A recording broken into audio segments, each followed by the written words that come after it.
And joining me from our international affairs desk is Matthew-Mary Caruchet. Hi, Matthew-Mary. What are the implications of Hamas's acceptance? I mean, this is a huge deal. If Hamas actually disarms at this point in time, it's going against its 1988 founding charter, where it explicitly states that it has a strict commitment to armed resistance against Israel. But now Hamas is saying it's going to change tack because the movement is making concessions for the sake of the people of Gaza, saying that it wants to save them from killing and displacement. As, of course, despite the truce implemented in October, Israel has continued to bomb Gaza. Indeed, there was an airstrike just this morning.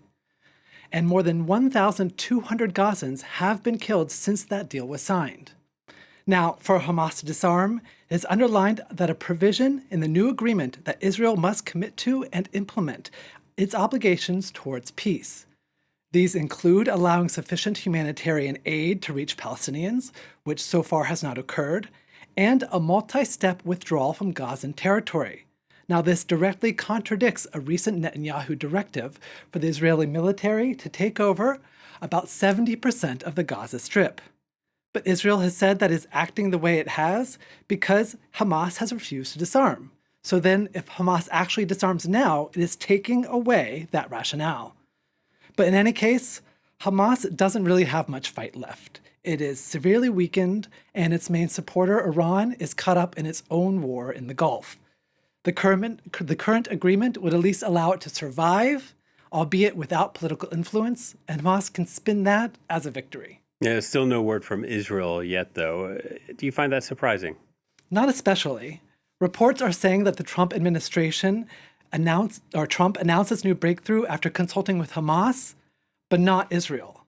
In fact, even though Trump and Netanyahu met in Washington this week, just a few days ago, Israeli officials have said that they didn't talk about Gaza at all. And the relationship between the U.S. and Israel is a little strained right now, with Trump and Netanyahu disagreeing publicly about how to proceed with the war in Iran. But despite the lack of an official response, Israeli higher-ups have been telling the media that Israel will not withdraw from Gaza until Hamas is completely disarmed. And that could take a long time. But Trump is in the midst of re-energizing his 20-point plan from last year, and that requires that both disarmament and withdrawal happen concurrently so that the International Stabilization Force and the new Palestinian police force can take over security. How could this be affected by other political developments in Israel?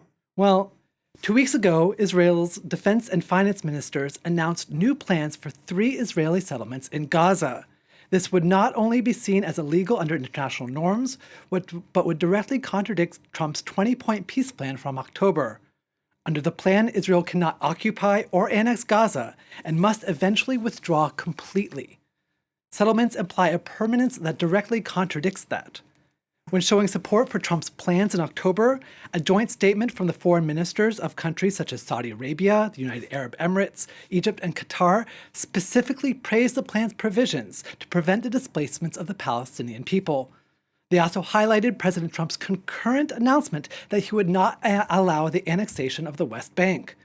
But as we've seen over the past year, Israel has been greatly expanding its settlements in the West Bank and reclassifying much of its land as state property. And Matthew-Mary, real quickly, what do you make of the timing of all this? Well, we're 3 months away from midterm elections in the United States, and Republicans are trying to hold control of razor-thin majorities in Congress. And there's a new poll that just came out this week from Politico that shows that Trump's MAGA base is showing less and less support for the war. Just 2 months ago, 50% said they supported the war even if it costs higher prices in the United States. That has gone down 13 points to only 37%. Voters are really swayed by the cost of living and gasoline prices, and this, in Gaza, at least is somewhere that Trump can show he's making progress towards peace and towards assuaging the problems that afflict him in the Middle East.